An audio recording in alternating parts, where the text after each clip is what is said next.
Menjelang purna tugas sebagai orang nomor satu di bangsa ini, Bapak Presiden Joko Widodo mendapat banyak kecaman dari orang-orang yang membencinya. Dan manusia-manusia yang mengecam Bapak Presiden Joko Widodo ini adalah manusia-manusia pengkhianat yang sesungguhnya. Manusia-manusia pecundang yang sesungguhnya. Manusia-manusia pengecut yang sesungguhnya, yang tidak punya kontribusi apa-apa untuk bangsa dan negara ini. Mereka bisanya hanya untuk nyinyir. Mereka bisanya hanya untuk berkoar-koar. Mereka lupa atas apa yang telah dikerjakan oleh Jokowi selama kurang lebih 10 tahun terakhir ini. Mereka lupa bahwa Jokowi telah menapakkan telapak kakinya dari Sabang sampai Merauke, dari Pulau Mianga sampai Pulau Rote, untuk membangun berbagai macam infrastruktur yang ada di bangsa ini. Tetapi manusia-manusia penjilat, manusia-manusia pengecut, manusia-manusia pecundang yang sudah terlanjur membenci Bapak Presiden Insinyur Haji Joko Widodo, apa yang dilakukan oleh Joko Widodo selalu salah di mata mereka. Ya, mereka-mereka ini seperti Niko Silalahi. Mereka-mereka ini seperti kakek tua yang bernama Amin Rais dan manusia-manusia pembenci lainnya yang sampai hari ini pun lagi menghitung hari Jokowi akan selesai masa tugasnya sebagai orang nomor satu di bangsa ini. Dia tetap dikhianati, dia tetap dicampakkan dengan narasi-narasi yang begitu sadis yang saat ini lagi berseliweran di media sosial. Inilah cuplikan video selengkapnya. Hari ini kita melihat bahwa 10 tahun Jokowi itu tidak menambah kesejahteraan bagi rakyat, tapi 10 tahun Jokowi itu malah menjadi bencana nasional bagi rakyat. Kenapa kita bilang menjadi bencana? 10 tahun Jokowi, program-program yang dilakukan hanyalah penyingkiran rakyat dari tanahnya sendiri. Masih segar dalam ingatan kita, atas dalih investasi, atas dalih pembangunan, tanah-tanah rakyat digusur, seperti yang dialami saudara-saudaraku di Rempang, seperti yang dialami saudara-saudaraku di kelompok tani Kampung Bayam, seperti yang dialami saudara-saudaraku di berbagai daerah lainnya. Pemerintah hadir bukan untuk menyingkirkan rakyat tapi melindungi rakyat, tapi yang dipraktekkan oleh Jokowi dan kroni-kroninya adalah pemerintah hadir untuk menyingkirkan rakyat dan mengusir rakyat. Pemerintah menggunakan akal-akalannya dengan mengatakan membuat proyek strategis nasional, tapi tujuannya sangat sederhana, yaitu mengusir rakyat dari tanahnya sendiri. Dan ini harus dilawan, ini harus terus kita lawan kawan-kawan. Baik itu petani, buruh, mahasiswa, kaum miskin kota, dan seluruh elemen-elemen rakyat untuk segera bergerak, untuk segera bersama-sama dengan sebuah tuntutan, yaitu tangkap Jokowi dan adili Jokowi. Karena Jokowi lah biang sengsara bangsa ini, karena Jokowi lah sumber masalah bangsa ini, dan Jokowi lah pengkhianat di negeri ini. Salam dariku, Niko Silalahi. Asal untuk rakyat, asal untuk negara. Saya pertaruhkan reputasi politik saya. Pret, asal untuk rakyat, asal untuk negara. Pret, dud, enggak, asal untuk keluarga lo pertaruhkan politik lo. Asal untuk rakyat, asal untuk negara. Demi kepentingan anak lu pengen nyalek aja, dirubah tuh undang-undang. Mukidi alias Mulyono alias Jokowi memang seorang hedonis. Hedonis adalah seseorang yang cinta dan kerasukan segala kemewahan. Selalu merasa marah setiap kali menonton di layar TV adegan-adegan Jokowi yang gerudak-geruduk di berbagai konferensi internasional, pasti menyuguhkan musik, tari-tarian, dan ratusan artis yang megal-megol, bahkan menteri-menteri yang ikut melantai sambil ketawa cengengesan. Entah berapa kali sejak IKN dibangun sejak tahun 2022, Jokowi selalu membawa ratusan penyanyi, pemusik, penari, dan lain-lain untuk berpesta pura seakan-akan Indonesia negara yang sudah makmur. Mendadak ratusan pekerja dikerahkan untuk membuat panggung seni dengan atap terpal seluas ribuan meter persegi, sekian hektar. Nah, kemudian makan mewah bersama sambil cengengesan, dan ada menteri yang lupa diri sampai bersweet-sweet ya, seperti remaja belasan tahun. Ini menyedihkan dan membuat marah rakyat kecil kita. Yang sangat mengherankan, apakah Sri Mulyono atau Mukidi ya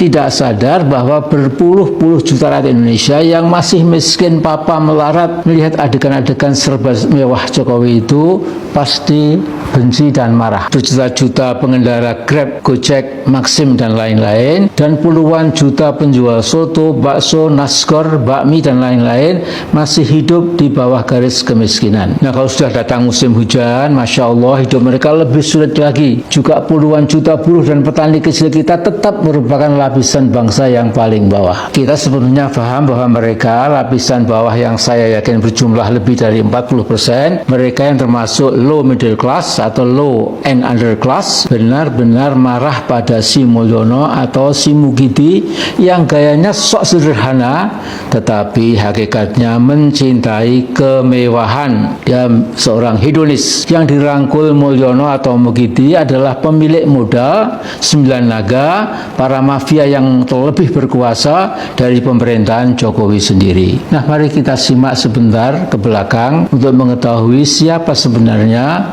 Mulyono atau Mukidi yang kemana-mana membawa gombal Mukio. Mukidi ini berlagak seperti Raja Jawa sekalipun Petruk jadi ratu.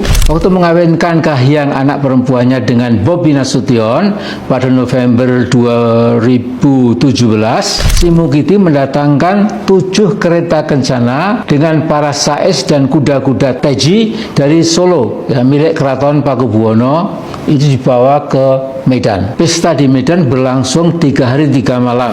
Nah, diundang waktu itu di Solo ada 8.000 orang.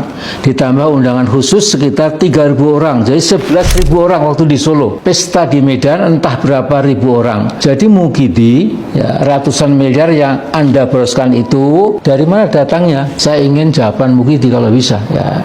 Tapi tentu ini dia pun mungkin tidak akan melihat video ini. Tapi paling tidak sekali lagi untuk berdupa mereka itu. Nah, jika itu sumbangan para Taipan, bukankah itu termasuk gratifikasi yang dilarang oleh undang-undang? Tidak kalah mengerikan juga pernikahan Pangarep dan Eri Gudono, perkawinan yang dibuat oleh Mukidi alias Mulyono yang kemaruh kekuasaan itu tidak kalah mewah dengan raja-raja Jawa zaman dulu. Mukidi bisa memaksa Mangkunegaran sebagai pusat perhilatan. Kedua mempelai penyembah kemewahan dan pemborosan itu lagi-lagi naik kereta diarak dari Loji Gandrung ke Pura Mangkunegaran, dan puluhan ribu rakyat Solo mengeluh-elukan sepasang mempelai tadi, ya, di sepanjang jalan kanan kiri dan berebut untuk bisa memotret dengan ponsel masing-masing. Nah, mungkin Pangarep dan Eri Gudono hanya cengar-cengir sambil manggut-manggut seolah mengatakan memang aku anak dan menantu Raja Jawa. Nah, bila kita ikuti pendapat mayoritas netizen, kita tahu hampir seluruhnya mengkritik habis-habisan keluarga Mukidi alias Mulyono alias Joko Widodo. Mengapa? Karena 20 hari sebelum pernikahan anak Raja Jawa Gadungan itu, tepatnya pada 21 November 2022, terjadi gempa bumi dengan magnitudo 5,6 di Cianjur, Jawa Barat, yang merupakan bencana alam terbesar di Indonesia pada tahun 2022 itu. Setidaknya ada 169 desa yang hancur dari 56.540 desa yang dinyatakan rusak berat. Korban jiwa meninggal berjumlah 600 orang, yang luka dan luka-luka berat ribuan. Nah, tatkala Indonesia sedang berduka pada pertengahan jangan sampai akhir Desember 2022, tapi lihatlah bagaimana Mukidi Mulyono alias Joko Widodo dengan tenang, senang, dan bahagia mengawinkan pangarep secara super mewah dan ugal-ugalan. Jadi saudara-saudaraku sebangsa tanah air yang saya cintai, saya hormati, ini Mukidi alias Mulyono alias Jokowi memang seorang hedonis. Hedonis adalah seseorang yang cinta dan kerasukan segala kemewahan dan kesenangan, atau pleasure dalam bahasa Inggrisnya. Pleasure lidah, mata, tangan, hati, kulit yang menimbulkan kenikmatan sesaat. Hedonis tidak punya nurani dan tidak pernah merasa salah. Jadi money, abundance of sex, luxury, and fame adalah 4 pusaran pokok dalam hidupnya. Assalamualaikum warahmatullahi wabarakatuh. Salam Om Swastiastu. Namo Buddhaya, salam kebajikan, dan salam sejahtera untuk kita semua. Pemirsa sekalian, sesungguhnya orang-orang yang benci dengan Bapak Presiden Joko Widodo itu adalah orang-orang yang tidak tahu bersyukur dan tidak tahu berterima kasih atas segala sesuatu yang telah diperbuat oleh Bapak Jokowi terhadap bangsa dan negara ini.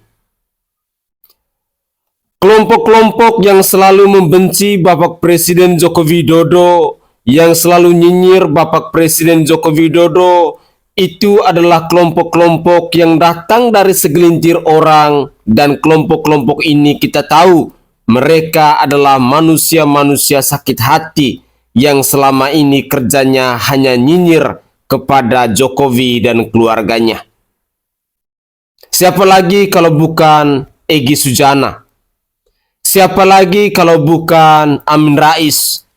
Siapa lagi kalau bukan Niko Silalahi? Siapa lagi kalau bukan Rocky Gerung? Ataupun siapa lagi kalau kelompok emak-emak yang usianya sudah uzur atau yang lebih kita kenal dengan pasukan nasi bungkus ini? Orang-orang yang sama, manusia yang sama, yang selalu nyinyir dengan keluarga dari Bapak Presiden Joko Widodo dan juga Joko Widodo ini. Sejak awal Jokowi menjadi orang nomor 1 di bangsa ini sampai hari ini, Jokowi tinggal menghitung hari akan berakhir masa tugasnya sebagai orang nomor 1 di bangsa ini. Mereka selalu nyinyir, nyinyir, dan nyinyir. Siapa kira-kira sesungguhnya di sini yang adalah pribadi pengkhianat itu? Siapakah kira-kira di sini yang sesungguhnya adalah pribadi hedonis itu? Atau siapakah kira-kira yang sesungguhnya manusia-manusia pengecut, manusia-manusia pecundang, manusia-manusia bajingan? Ya, sesungguhnya adalah mereka-mereka yang selalu nyinyir dengan apa yang dilakukan oleh Bapak Presiden Insinyur Haji Joko Widodo. Orang-orang yang waras, orang-orang yang masih mampu untuk menggunakan logika akal sehat, orang-orang yang masih berpikir secara objektif, mereka akan melihat segala pembangunan, segala prestasi, segala kinerja yang telah dilakukan oleh Bapak Presiden Joko Widodo untuk membangun bangsa dan negara ini. Ada yang mengatakan bahwa dari semua era kepemimpinan di bangsa ini, presiden yang paling banyak menambah utang untuk bangsa ini adalah Bapak Presiden Insinyur Haji Joko Widodo. Tetapi kalau orang-orang yang waras, orang-orang yang masih menggunakan logika akal sehat mereka juga pastinya akan memikirkan bahwa satu-satunya presiden yang telah berjuang semaksimal mungkin untuk membangun bangsa dan negara ini adalah Bapak Presiden Joko Widodo. Artinya bahwa utang yang diciptakan oleh Bapak Presiden Insinyur Haji Joko Widodo ini adalah untuk rakyatnya, bukan untuk dirinya Joko Widodo dan keluarganya. Karena rakyat bisa menikmati, ada begitu banyak bendungan yang dibangun di mana-mana, ada begitu banyak infrastruktur yang dikerjakan di mana-mana, ada begitu banyak gedung-gedung yang dibangunkan di mana-mana, ada begitu banyak bandara yang dibangunkan di mana-mana, ada begitu banyak airport yang dibangunkan di mana-mana. Ada begitu banyak pelabuhan yang dibangunkan di mana-mana. Inilah bukti bahwa Jokowi, walaupun dia punya utang banyak, tetapi utang itu dia pakai untuk kesejahteraan rakyat. Bukan seperti pemimpin-pemimpin yang lain, punya utang banyak tetapi untuk kelompok, keluarga, dan golongannya. Semoga saja kita semua bisa berpikir objektif dalam melihat segala isu politik yang digaungkan saat ini demi mengkhianati, demi melengsarkan keluarga dari Bapak Jokowi maupun Pak Jokowi itu sendiri. Mari kita dengarkan lagi komentar dari netizen yang lain. Wah, Jokowi main kritik-kritik Prabowo saja nih. Jadi dalam sebuah pidato, Jokowi menyampaikan bahwasannya hati-hati karena badai PHK di tahun 2025 itu mencapai 85 juta. Karena ke depan terlalu sedikit peluang kerja untuk sangat banyak tenaga kerja yang membutuhkan. Too few jobs for too many people. Ini yang harus kita hindari. Dari sini kalau kita bisa mengasumsikan bahwa Prabowo akan menjadi presiden di tanggal 20 Oktober mendatang dan akan memimpin Indonesia selama 5 tahun ke depan, berarti kritikan itu diberikan kepada Prabowo. Jadi di sini seolah-olah Jokowi ingin mau menyampaikan bahwasannya, hey Prabowo, kalau kamu ingin mau membuat kebijakan, tolong perhatikan masyarakat di bawah. Perhatikan itu, jangan sampai salah mengambil kebijakan, karena itu akan membuat masyarakat menderita. Kira-kira begitulah sindiran yang ingin disindirkan kepada Prabowo. Tapi terlepas dari hal itu semua, di sini kita bisa mengambil kesimpulan bahwasannya hubungan antara Prabowo dengan Jokowi di sini itu tidak baik-baik saja. Ya, karena apa? Jokowi tidak memberitahu secara langsung. Kenapa di sini? Jokowi memberitahu di depan khalayak, di depan media seperti ini. Itu artinya bahwa hubungan mereka di sini ya tidak baik-baik saja. Di antara 3 presiden ini, siapakah presiden paling banyak utangnya? Coba kalian tebak. Siapakah presiden yang memiliki rekor menciptakan utang tertinggi bagi bangsa Indonesia? Tentu saja jatuh kepada Presiden Joko Widodo. Di era Presiden Joko Widodo, utang Indonesia ini makin naik, makin meningkat. Banyak banget utang Indonesia. Dan utang Indonesia saat ini 8.253 triliun rupiah. Wow, itu banyak banget. Bahkan kata Pak Jokowi, utang Indonesia ini dalam posisi aman. Wow, Bapak Jokowi ini selalu menyatakan seperti itu ya. Dia selalu menyatakan kalau Sri Mulyani itu tersenyum, aku ikut tersenyum. Kalau Sri Mulyani tidak tersenyum, berarti ada apa-apa dengan Menteri Keuangan. Utang 8.253 triliun diwariskan kepada Pak Prabowo nanti. Wah, siap-siaplah Pak Prabowo untuk menanggungkan beban dengan utangnya Presiden Joko Widodo begitu banyak. Tapi kata Pak Presiden Joko Widodo ya, dalam posisi aman utang negara Indonesia, jadi kita nggak perlu takut. Tapi Pak Jokowi ini cukup berani ya, dengan utang negara Indonesia yang sebegitu banyak, tapi dia tuh berani membangunkan ibu kota baru Indonesia, yaitu IKN. IKN kan butuh biaya yang sangat banyak. Bahkan investor asing pun belum ada yang masuk ke IKN. Padahal IKN itu butuh banget investor. Tapi tidak ada yang berani investor asing ke Indonesia, tidak ada yang berani mau investasi ke Indonesia. Karena hukum di Indonesia ini berubah-berubah guys. Jadi itu makanya mungkin orang asing itu merasa ragulah dengan hukum di Indonesia. Semoga aja utang Indonesia semakin menurun dan Indonesia semakin maju lah.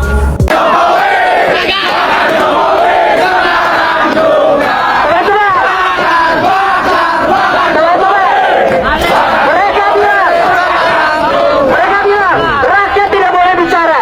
Sekarang Pak Jokowi cari saya di UGM bersama rakyat yang hadir hari ini dan 270 juta rakyat yang berdemo di Semarang, di Solo, di Bandung, di Jakarta, di Lampung, di Kebumen, di Cilacap, di Madura, di Aceh, di Medan.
Oke guys, itu adalah cuplikan-cuplikan video yang bisa saya persembahkan ke hadapan pemirsa sekalian.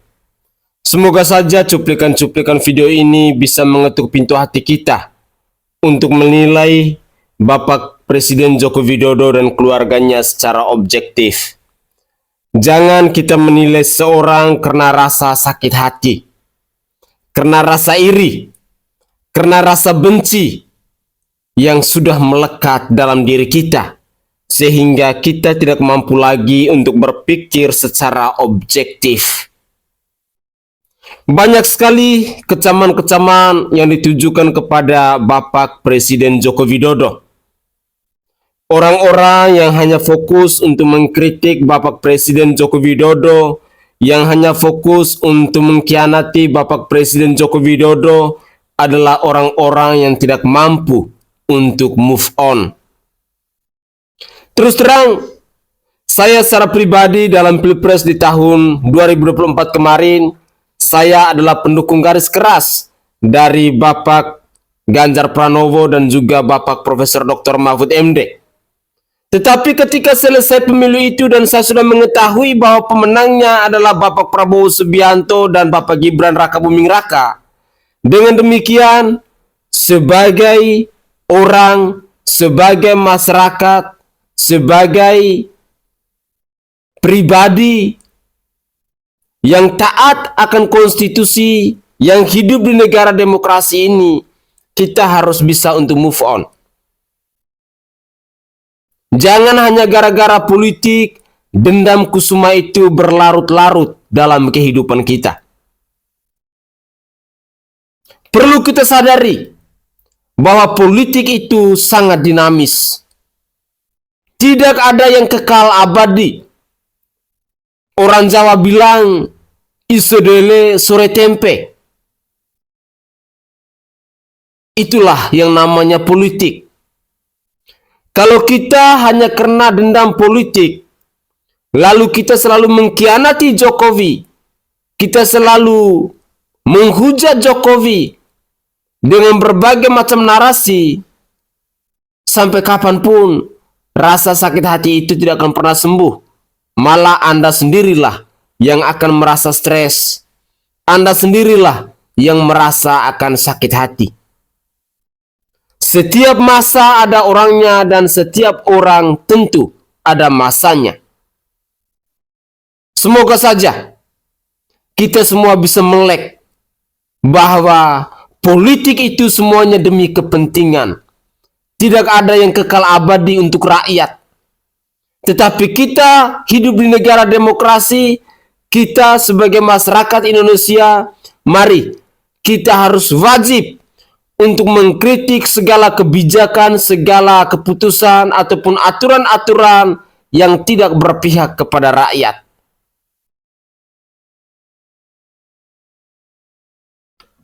Cuplikan-cuplikan video ini semoga saja bisa berguna bagi kita semua.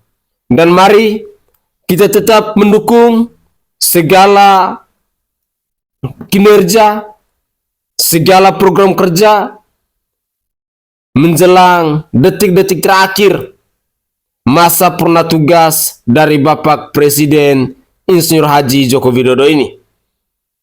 Tinggal menghitung hari. Di tanggal 20 Oktober 2024 nanti, Bapak Prabowo Subianto dan Bapak Gibran Rakabuming Raka akan dilantik secara sah untuk menjadi orang nomor 1 dan orang nomor 2 di negara kesatuan Republik Indonesia ini. Mungkin itu saja komentar-komentar singkat dari saya. Dan dari lubuk hati yang paling dalam, saya menyampaikan permohonan maaf yang sebesar-besarnya jika ada tutur kata, buah bahasa, ataupun narasi-narasi dari saya yang tidak berkenan di hati para pemirsa sekalian. Tetapi begitulah cara saya, rakyat jelata, mau mengungkapkan isi hati saya. Saya Sainai dari Provinsi Nusa Tenggara Timur. Saatnya kita yang rakyat jelata harus berani untuk bersuara. Salam hormat, salam NKRI, dan salam Pancasila untuk kita semua.